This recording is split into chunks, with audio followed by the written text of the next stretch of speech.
अस्सलाम वालेकुम everyone, how are you all. उम्मीद है कि आप सब ठीक होंगे।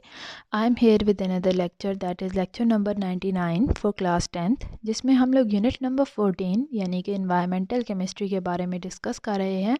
And while studying this unit हम लोग मेजरली अपना फोकस रख रहे हैं एटमॉस्फेयर के ऊपर, और इसके ऊपर हम लोग डिफरेंट कंपोनेंट्स ऑफ एटमॉस्फेयर पढ़ रहे हैं, और जिसमें हम लोग अब बात कर रहे हैं पोल्यूटेंट्स की।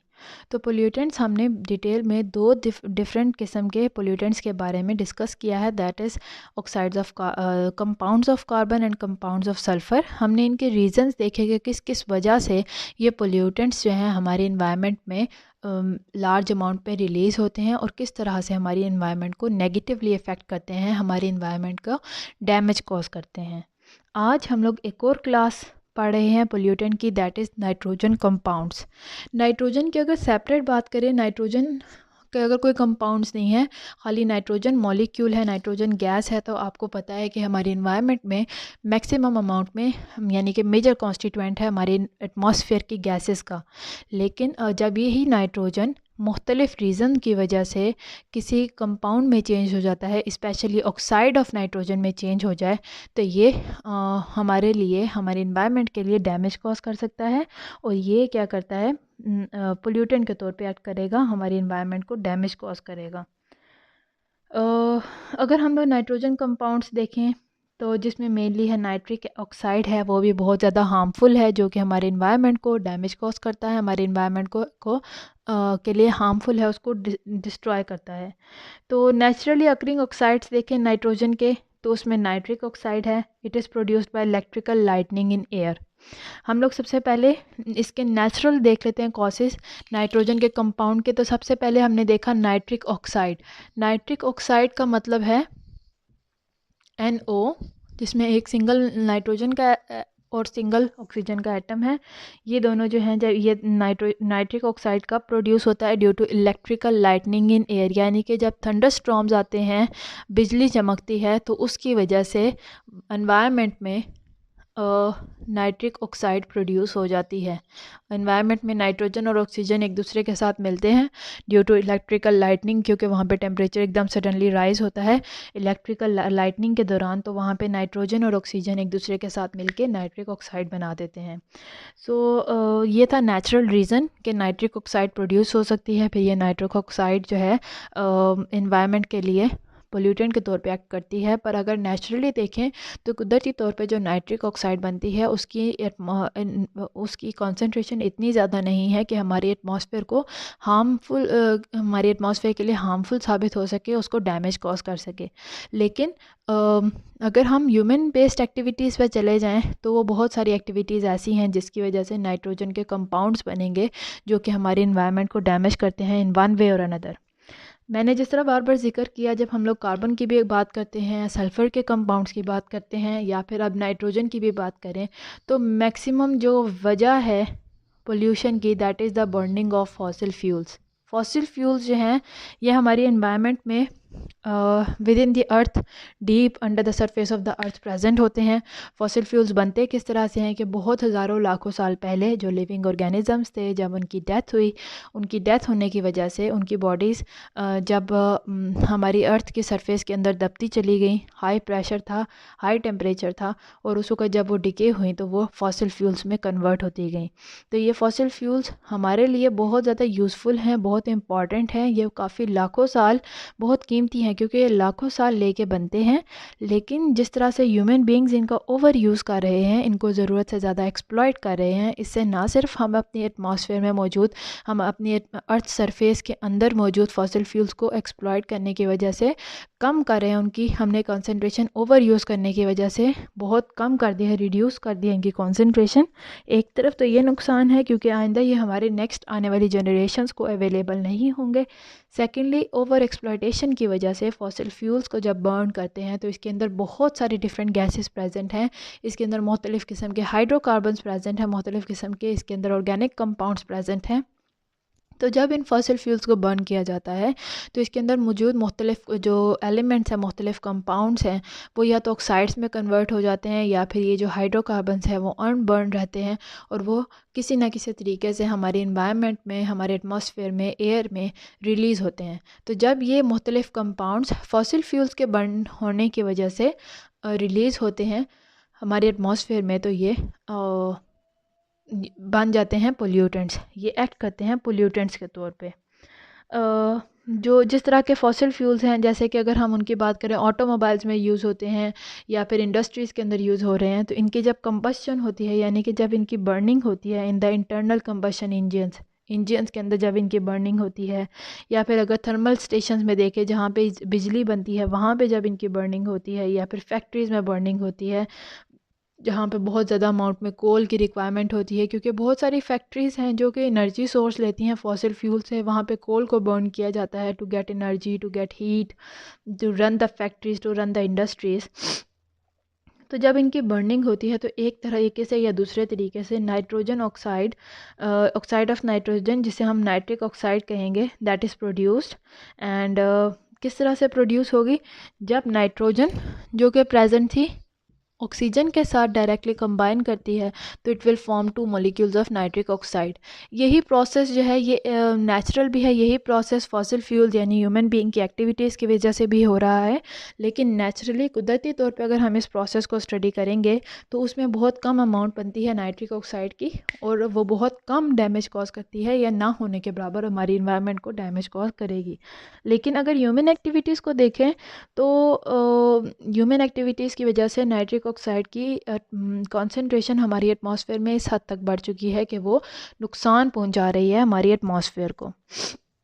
यहाँ पे एक इंटरेस्टिंग इन्फॉर्मेशन यानी कि साइड इन्फॉर्मेशन ये है कि जो ताजमहल बना था that was made in India, तो आगरा में, वहाँ पे ताजमहल जो था जब ये इट वाज प्रोड्यूस्ड अर्लियर ये प्योर वाइट कलर में था, बिकॉज इसकी कंस्ट्रक्शन के लिए जो स्टोन यूज़ किया गया that was pure white in colour.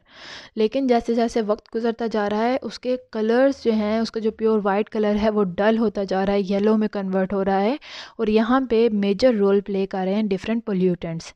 Different pollutants कैसे रोल प्ले कर रहे हैं कि मुख्तलिफ पोल्यूटेंट्स जब रिलीज़ होते हैं वो रेन के साथ मिलकर एसिडिक रेन प्रोड्यूस करते हैं, और वो एसिडिक रेन जब इस स्टोन के ऊपर आती है, इसको टच करती है तो इसको डैमेज करती है। स्टोन डैमेज हुआ तो उसका कलर डल हो गया, येलोइश कलर में वो चेंज हो रहा है। इसी वजह से जो मार्बल्स यूज़ हुए हैं ताजमहल बनाने के लिए वो अब ख़राब होते जा रहे हैं वक्त के साथ साथ। जिस तरह इन्वायरमेंट में पोल्यूटेंट्स की अमाउंट बढ़ती जा रही है उसकी वजह से वो एक तरीके या दूसरे तरीके से ताजमहल और इसी तरह मुख्तलिफ़ चीज़ों के ऊपर असरअंदाज हो रहे हैं। तो Taj Mahal is a clear example of the effect of these pollutants on our environment. अब हम देख लेते हैं फ्लो चार्ट कि किस तरह से ये जो नाइट्रिक कंपाउंड्स हैं ये हमारे एटमॉस्फेयर में एंटर होते हैं और किस तरह से हमारी एटमॉस्फेयर को डैमेज कॉज कर सकते हैं। अभी मैंने आपको बताया कि नाइट्रिक ऑक्साइड है, नाइट्रिक ऑक्साइड इज़ प्रोड्यूस्ड, मैंने आपको एग्जांपल दी कि किस तरह से बनती है कि जब नाइट्रोजन का मॉलिक्यूल ऑक्सीजन के मॉलिक्यूल के साथ रिएक्ट करके 2 मॉलिक्यूल्स ऑफ नाइट्रिक ऑक्साइड बना देता है। अच्छा, ये nitric oxide it will act as a pollutant but ये इतना हार्मफुल नहीं है, लेकिन यही नाइट्रिक ऑक्साइड दोबारा से अगर ऑक्सीजन के साथ मिलके नाइट्रोजन डाइऑक्साइड गैस बना दे तो this is a more harmful gas, this is a more toxic gas. तो it is a highly toxic gas और तब ये जाके मज़ीद हमारे इन्वायरमेंट को डैमेज कॉज कर सकती है। अब हम नाइट्रिक ऑक्साइड जब हमारे एटमॉस्फेयर में बनता है तो हम लोग नाइट्रोजन डाइऑक्साइड को बनने से नहीं रोक सकते, because oxygen is already present in our environment in a large amount. तो नाइट्रिक ऑक्साइड उस ऑक्सीजन के साथ फटाफट मिलकर उसके साथ कंबाइन करके नाइट्रोजन डाइऑक्साइड बना देगा जो कि हाईली टॉक्सिक गैस है। अब हम लोग देखते हैं कि किस तरह से नाइट्रोजन डाइऑक्साइड गैस हमारे एयर में पोल्यूटेंट के तौर पे एक्ट करती है। सबसे पहले तो मैंने आपको बताया कि जब हमने कॉन्स्टिट्यूएंट्स पढ़े थे हमारे एटमॉस्फेयर के तो हमने कहा कि nitrogen is present, it is the major constituent of our atmosphere. हमारी एटमॉस्फेयर का मेजर हिस्सा नाइट्रोजन गैस पर मुश्तमिल है। लेकिन ये जो गैस अगर नाइट्रोजन को अकेले में देखे इट इज़ इनर्ट, इनर्ट नहीं कह सकते, लेकिन ये कहेंगे कि ये इतनी रिएक्टिव नहीं है, ये रिएक्ट नहीं करेगी, ये पोल्यूटेंट खुद से नहीं बना सकती है। इसको कंडीशंस प्रोवाइड की जाती हैं जिसकी वजह से ये ऑक्साइड्स ऑफ नाइट्रोजन में बनती है, तब जाके ये पोल्यूटेंट के तौर पे एक्ट करती है।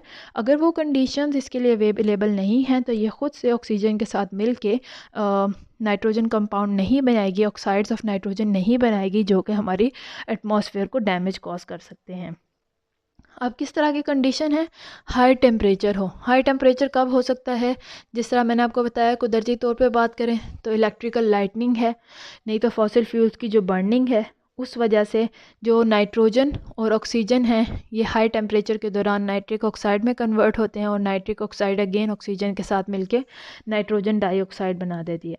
तो हम ये कह सकते हैं हाई टेम्परेचर की मौजूदगी में nitrogen gas is converted into nitric oxide and nitrogen dioxide, and in which nitrogen dioxide gas is a highly toxic gas। अब ये जब ऑब्वियसली गैसेस बनी हैं तो ये एक जगह पे तो बैठेंगी नहीं, एक जगह पे तो हम इनको स्टोर नहीं कर सकते। दे गो इनटू आवर एटमॉस्फेयर, हमारी एटमॉस्फेयर में, हमारी एयर में ये एंटर होना स्टार्ट हो जाती हैं, because these are the gases.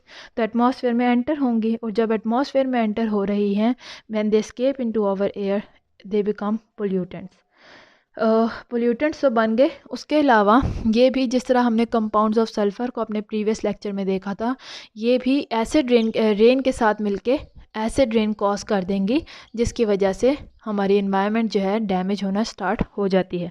तो चाहे सल्फ़र के कंपाउंड्स हैं, चाहे नाइट्रोजन के कंपाउंड्स हैं, ये एसिड रेन बनाते हैं, रेन वाटर के साथ मिलके उसको एसिडिक फॉर्म में ले जाते हैं, और उसकी वजह से वो रेनफॉल जिस हमारी एनवायरनमेंट के हिस्से को टच करेगी उसको डैमेज कर देगी, उसको डिस्ट्रॉय कर देगी।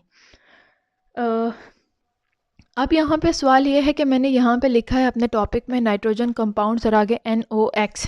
NOx जो है बेसिकली ये जो वर्ड यूज़ करते हैं हम, नाइट्रोजन, ऑक्सीजन और साथ में X लगा देते हैं। X का मतलब है कि हम overall all the compounds of nitrogen and oxygen, we are talking about all the compounds of nitrogen, चाहे उसमें मुख्तलिफ़ किस्म के ऑक्साइड्स आते हैं, that are nitrogen, nitric oxide है, नाइट्रोजन डाइऑक्साइड है। दीज हम ओवरऑल जब कलेक्टिवली इनकी बात करते हैं तो हम इसको रिप्रेजेंट करते हैं नाइट्रोजन कंपाउंड या ऑक्साइड ऑफ नाइट्रोजन के साथ, और साथ में X मेंशन कर देते हैं, बिकॉज कहीं पे ऑक्सीजन सिर्फ एक एटम है और कहीं पे दो हैं, तो ओवरऑल रिप्रेजेंटेशन के लिए हम लोग X कर देते हैं। तो ये जो मिक्सचर ऑफ गैसेस हैं जिनको हम लोग NOx से रिप्रेजेंट करते हैं, they enter in the air. किस तरह से एंटर होंगे? हमारी ऑटोमोबाइल जो व्हीकल्स हैं उनके एग्जॉस्ट से। उसके अलावा थर्मल पावर स्टेशन में जब फॉसिल फ्यूल्स को बर्न किया जाता है तो उधर से गैसेस प्रोड्यूस होती हैं, वेस्ट गैसेस, वो भी हमारे इन्वायरमेंट में एंटर हो जाती हैं। उसके अलावा फैक्ट्रीज़ में जब फॉसिल फ्यूल्स को बर्न किया जाता है, जैसे कोल है उसको बर्न किया जाता है to get heat energy, to get energy to run our factories, तो वहाँ पे भी जो वेस्ट गैसेस हैं वो हमारे इन्वायरमेंट में एंटर हो जाती हैं, और वो वेस्ट गैसेस के अंदर ये ऑक्साइड्स ऑफ नाइट्रोजन या फिर आप जिन्हें कहते हैं नाइट्रोजन कंपाउंड्स, ये भी प्रेजेंट होते हैं। अब हम इनके इफ़ेक्ट देखते हैं। ये भी इरिटेटिंग गैसेस हैं, जैसे कि हमने अपने प्रीवियस लेक्चर में देखा था सल्फ़र कंपाउंड से, वो भी इरिटेटिंग गैसेस थी, वो भी हमारे रिस्पायरेटरी सिस्टम को डिस्टर्ब करती थी। तो ये गैसेस भी हमारे रिस्पायरेटरी सिस्टम को डिस्टर्ब करती हैं और इरिटेशन कॉज करती हैं इन आवर ब्रीथिंग पैसेज, यानी कि जहाँ से हम सांस अंदर लेते हैं, तो जिस रास्ते से वो हवा, एयर जो है हमारे अंदर एंटर होती है, पास ऑन होती है, लंग्स तक जाती है, तो उस पूरे पैसेज वे को नाइट्रोजन के कंपाउंड जो हैं वो भी डिस्टर्ब करते हैं, उसको इरिटेशन कॉज करते हैं। ये जो ऑक्साइड्स हैं, they form nitric acid combining with water vapours in air. Water vapour के साथ मिलके ये जो ऑक्साइड्स हैं, नाइट्रोजन ऑक्साइड है, नाइट्रोजन डाइऑक्साइड, ये जब वाटर के साथ मिलते हैं तो ये नाइट्रिक एसिड बना देते हैं। और ये जो नाइट्रिक एसिड हैं ये एसिड रेन को कॉज, एसिड हैं तो जाहिर सी बात है इसी वजह से नाम आता है एसिड रेन। नॉर्मली रेन है उसको नॉर्मल ही कहते हैं, उसका pH नॉर्मल होता है, लेकिन जब उसके अंदर कोई भी एसिड मिक्स हो जाए तो that is called as acidic rain. और वो एसिडिक रेन हमारे इन्वायरमेंट में जहाँ जहाँ पे भी फॉल करती है, जहाँ पे भी जाती है, वो उसको डैमेज कॉज करती है। जैसे कि हमने अपने सल्फ़र के कंपाउंड्स में देखा था, there was an acid H2SO4। जब रेन के अंदर ये एसिड ऐड हो जाए तो then it is called as acidic rain. Similarly nitrogen की वजह से जो एसिड बनता है दैट इज़ नाइट्रिक एसिड, यानी कि HNO3। ये भी तब होता है जब वाटर के साथ ये gases oxides of nitrogen add up हो जाएं तो इसके अंदर वाटर के मॉलिक्यूल्स के अंदर इन एसिडिक की मौजूदगी की वजह से उसको हम लोग एसिडिक रेन का नाम देते हैं। और ये इसका पीएच जो एसिडिक रेन है उसका पीएच बहुत लो होता है, और जब ये लो पीएच वाली रेनफॉल होती है तो वो जहाँ पे भी जिस भी चीज़ को टच करती है हमारी एटमॉस्फेयर में उसको डैमेज करना स्टार्ट कर देती है, चाहे वो बिल्डिंग्स हैं, चाहे वो प्लांट है, एनिमल्स हैं, ह्यूमन बींग्स हैं, चाहे वो सॉइल है, हर चीज़ जो है वो डैमेज होना स्टार्ट हो जाती है टू सम लिमिट। तो उम्मीद है आपको मेरा आज का भी लेक्चर समझ आया हो। अगर यहाँ तक कोई भी प्रॉब्लम है तो आप मुझसे कमेंट सेक्शन में पूछ सकते हैं। I am here to help you out and see you soon in my next lecture. Till then, अल्लाह हाफिज़।